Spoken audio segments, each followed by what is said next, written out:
Pernahkah kamu merasa kalau ada sesuatu yang besar sedang bergerak di balik layar ekonomi Asia Tenggara? Beberapa tahun terakhir, topik tentang QRIS dan ekspansi digital Indonesia seperti tak ada habisnya. Bukan cuma dibicarakan oleh ekonom, tetapi juga oleh para pelaku UMKM, traveler, bahkan anak muda yang cuma ingin bayar makan pakai QR.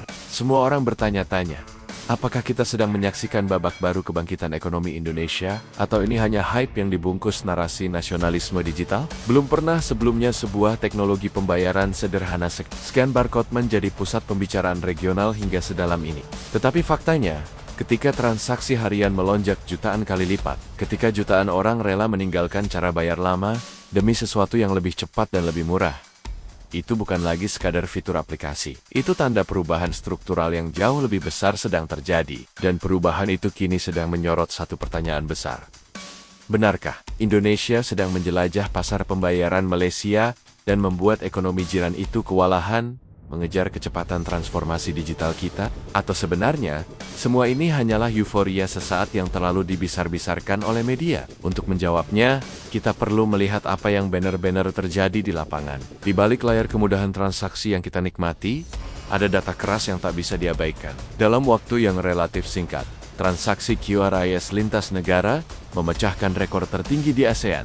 Bukan Thailand, bukan Singapura, bukan Malaysia, tetapi Indonesia yang memimpin laju digitalisasi pembayaran kawasan. Yang menarik, fenomena ini tidak muncul dari ruang rapat atau konferensi internasional. Ia lahir dari kebiasaan harian masyarakat kita. Wisatawan Indonesia yang dulu repot mencari money changer, kini bisa berbelanja di Kuala Lumpur, Penang, atau Johor hanya dengan mengangkat ponsel. Tidak perlu menghitung kurs, tidak perlu bawa uang tunai, dan tidak ada biaya tambahan yang membuat dompet tiba-tiba kurus. Namun di balik kesederhanaan itu, ada jaringan finansial raksasa yang sedang disambungkan.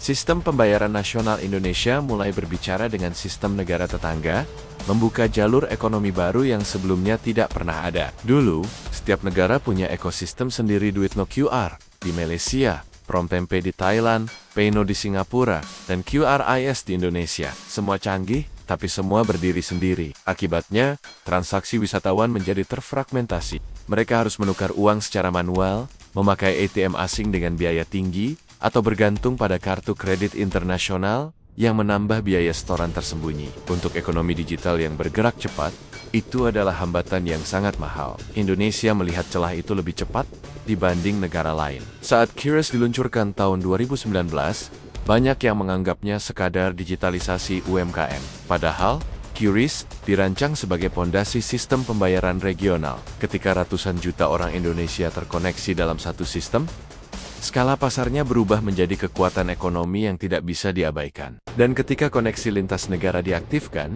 khususnya dengan Malaysia, Thailand, dan Singapura, dampaknya langsung terasa. Video-video turis Indonesia yang belanja di Malaysia tanpa uang tunai mendadak viral. Tidak ada birokrasi, tidak ada ribet, cukup scan, otomatis konversi.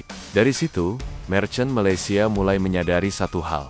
Tanpa menerima QRIS, mereka kehilangan pelanggan Indonesia yang jumlahnya luar biasa besar. Dalam waktu singkat, ribuan toko mulai memasang sistem pembayaran Indonesia. Arus uang digital Indonesia pun mengalir deras ke ekonomi Malaysia. Situasi ini membuat Malaysia berada dalam posisi yang tak pernah mereka bayangkan sebelumnya. Negara yang selama bertahun-tahun mengklaim diri sebagai hub finansial ASEAN, kini melihat sistem pembayaran asing dari Indonesia mendominasi transaksi mikro di wilayahnya sendiri. Media Malaysia mulai membahas fenomena ini sebagai alarm awal, bahwa Indonesia mungkin sedang menggeser pusat gravitasi ekonomi digital kawasan. Sementara itu, perilaku wisatawan tidak bisa diubah begitu saja. Ketika pengguna merasa nyaman dan biaya lebih murah, mereka tidak tertarik beralih ke sistem pembayaran lain. Dan preferensi itulah yang menjadi modal terbesar QRIS tahun 2025 menjadi titik balik. Bank Indonesia mengumumkan total transaksi QRIS lintas negara Indonesia menjadi yang tertinggi di ASEAN. Nilainya mencapai ratusan miliar rupiah dalam hitungan bulan. Koridor Malaysia menjadi kontributor terbesar. Untuk pertama kalinya dalam sejarah modern ASEAN, sistem pembayaran Indonesia melampaui Singapura, Malaysia, dan Thailand. Yang lebih menarik, kebangkitan ini tidak terjadi pada sektor elit seperti perdagangan besar atau investasi internasional. Ia terjadi di tempat-tempat sederhana, warung makan, minimarket, hotel budget, restoran kecil, bahkan pedagang di kota, pinggiran Malaysia. Dari titik-titik kecil itulah, dominasi Indonesia mulai mengalir. Malaysia tentu tidak tinggal diam. Duit no QR memperluas jaringan ke lebih banyak negara. Touch and Go e-wallet membuka interoperabilitas hingga 6 negara Asia. Namun dalam konteks turis Indonesia, QRIS tetap lebih favorit, lebih familiar, lebih murah, lebih sederhana, dan ketika preferensi pasar terbentuk, sulit bagi pesaing untuk mengejar popularitas yang sudah mengakar. Data pertengahan 2025 menunjukkan transaksi QRIS lintas ASEAN menembus lebih dari 1,66 triliun rupiah. Ini bukan lagi tren musiman, tetapi babak baru ekonomi digital. Dalam dunia pembayaran, siapa yang menguasai transaksi harian? Dialah yang menguasai data, jalur distribusi, dan pada akhirnya pengaruh ekonomi regional. Momentum Indonesia semakin kuat ketika Wakil Presiden Gibran Rakabuming memperkenalkan QRIS di KTT G20 Afrika Selatan. Bukan sekadar pamer, tetapi menunjukkan bahwa negara berkembang mampu membuat standar teknologi yang inklusif dan murah untuk digunakan berbagai negara. UMKM Indonesia juga ikut diuntungkan. Mereka yang sebelumnya terbatas pada pasar lokal, kini otomatis terhubung dengan konsumen luar negeri melalui sistem sederhana yang mereka sudah kenal. Ekonomi Indonesia menjadi lebih cair, lebih dinamis, dan lebih terhubung. Dalam skala global, dominasi Visa dan Mastercard mulai mendapat tantangan. Negara-negara berkembang membuktikan bahwa mereka bisa membangun infrastruktur finansial sendiri. Persaingan global pun bergeser ke ranah baru.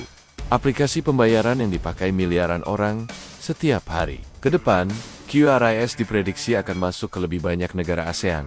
Vietnam, Filipina, bahkan Kamboja masuk pembahasan. Jika semua negara tersambung, Indonesia berpotensi menjadi pusat lalu lintas transaksi mikroregional. Tentu, tantangan tetap besar, keamanan data, infrastruktur, dan kolaborasi antar negara. Tetapi satu hal sudah jelas, kekuatan sebuah negara di era digital tidak lagi ditentukan oleh jumlah aset fisik, melainkan oleh seberapa kuat teknologi mereka menembus kehidupan orang banyak. Dan QRIS adalah contoh paling nyata perubahan itu. Sekarang pertanyaannya kembali pada kamu.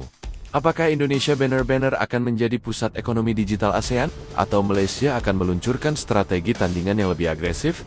Apakah dominasi QRIS ini akan bertahan? Atau justru memicu perang ekonomi digital baru antar negara ASEAN? Tinggalkan pendapatmu di kolom komentar. Jangan lupa like, share, dan subscribe agar kamu tidak ketinggalan pembahasan terbaru tentang ekonomi digital dan geopolitik Asia Tenggara.